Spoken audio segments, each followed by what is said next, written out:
वो उसके लिए कोई चीज मुश्किल है? वो जो चाहेगा होगा कि नहीं होगा? तो फिर हम जो चाहेंगे वही होगा, जो तुम चाहोगे वही होगा, जो तुम चाहोगे वही होगा, क्योंकि तुम्हारे अंदर भी वही शक्ति है, पूरे ब्रह्मांड की शक्तियां तुम्हारे पास है, तुम उनके अंश हो, और इसलिए जो तुम चाहोगे वही होगा। होगा ही नहीं, जो तुम चाहते हो वो हो रहा है, जो तुम चाहते हो वो हो रहा है। तुम डरना चाहते हो, डर रहे हो। तुम नीचे रहना चाहते हो, तुम बहाना बनाना चाहते हो, बना रहे हो। समझ रहे?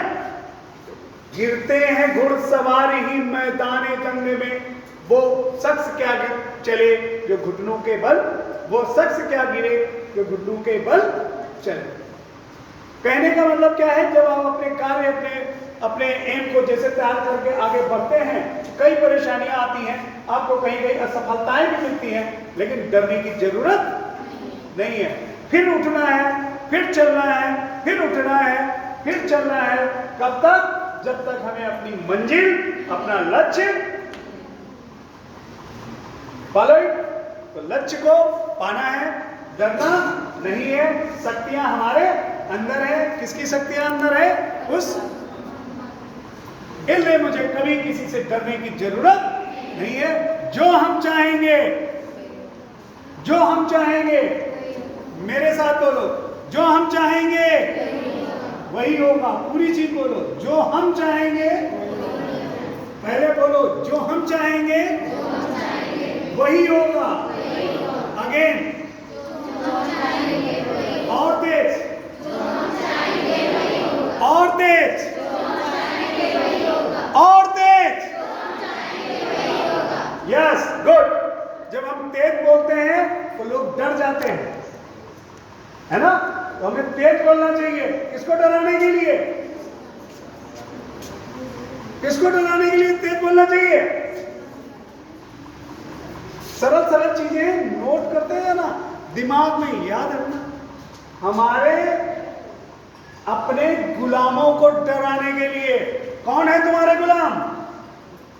तुम्हारे गुलाम है तुम्हारी आंखें, तुम्हारी जीभ, तुम्हारे कान, तुम्हारे नाक, तुम्हारा लीवर, तुम्हारी किडनी, तुम्हारा ब्रेन, ये जितने भी है ना, ये सब तुम्हारे गुलाम हैं।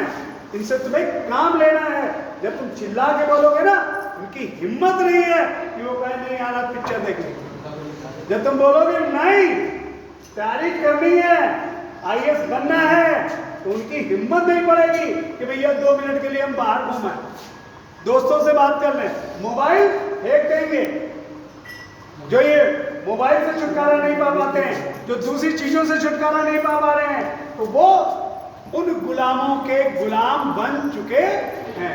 इसलिए कैसे बोलना है? तेज चिल्ला के। क्या बोलना है? फिर से बोलिए, जो और तेज, और तेज, वही होगा। ठीक है? तो देखिए सबके चेहरे पे मुस्कान आ गई, कॉन्फिडेंस लेवल हाई हुआ, हमारी एनर्जी जो मेरे अंदर ही है वो निकलकर खिलने लगी, है ना? मुझे सोचने पे मजबूर कर दिया। मेरे सपने मेरे सामने जगमगाने लगे, उनमें हम धीरे धीरे रोशनी देख रहे हैं, जुगनू की तरह ही रोशनी टिमटिमाने लगी। यानी कि हम सब कुछ कर सकते हैं, मुझे कोई भी करने से कोई रोक नहीं सकता, ना यहाँ की ताकत ना वहां की ताकत। क्यों? क्योंकि हम किसके अंश हैं? किसके अंश हैं?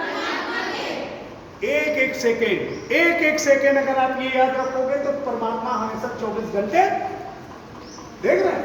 1000 साल की तपस्या, 400 साल की तपस्या, 30 सालों की तपस्या मात्र 30 मिनट में। और यही तुम्हें जीवन सिखाएगा, जीवन में आगे बढ़ना सिखाएगा। ये छोटी छोटी चीजें आपको हमेशा आगे ले जाएंगी। जब आपका आधार मजबूत होता है, जब आपकी चीजें सब क्लियर होती हैं, तो फिर आपको कोई रोक नहीं सकता। ऐसी कोई भी व्यक्ति ऐसी नहीं है, ऐसा नहीं है जिसकी जिंदगी में तूफान ना आया हो, परेशानियां ना आया हो, लेकिन जिनकी नींव मजबूत होती है वो दृढ़ संकल्प होकर वहां पर खड़े होते हैं, बड़े उससे लड़ते हैं और उन सबको हरा करके आगे बढ़ जाते हैं। रुकना नहीं है जीवन में कभी। एक सफलता मिल गई, ऐसा नहीं कि फिर रुक गए, फिर से हमेशा हमारी जिंदगी, हमारी शरीर के में जब तक आखिरी बूंद कतरे का खून का आखिरी बूंद है, आखिरी कतरा है, तब तक हमें काम करना है, तब तक काम करना है। काम भी कौन से? कर्म। कर्म क्या है? मैंने डिफाइन किया, अच्छे कर्म। अच्छे कर्म कौन है? मैंने बार बार बताया, जो तुम्हारे इंद्रियों के द्वारा किए जा रहे हैं वो आपको मालूम है वो अच्छे हैं या बुरे हैं। तुमसे अच्छी तरह कोई नहीं जानता ये बुरा है।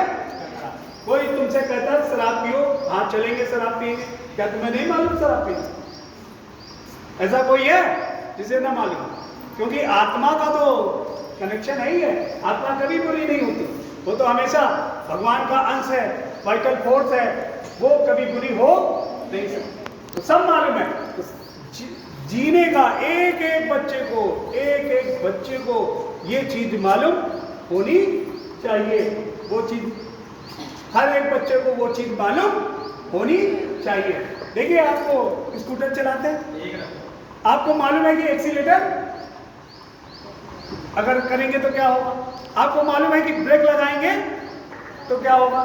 तो मेरे भाई, जैसे आप गाड़ी चलाते हो, साइकिल चलाते हो या दूसरे काम करते हो, उनका ज्ञान तुमको होता है, तो जिंदगी का ज्ञान भी तुम्हें होना चाहिए। That is the basic thing. ये बहुत जरूरी है, सबसे जरूरी है। कोई चीज आए या ना आए, है ना। कबीरदास जी तो पढ़े लिखे नहीं थे, कितना किया उन्होंने, है ना।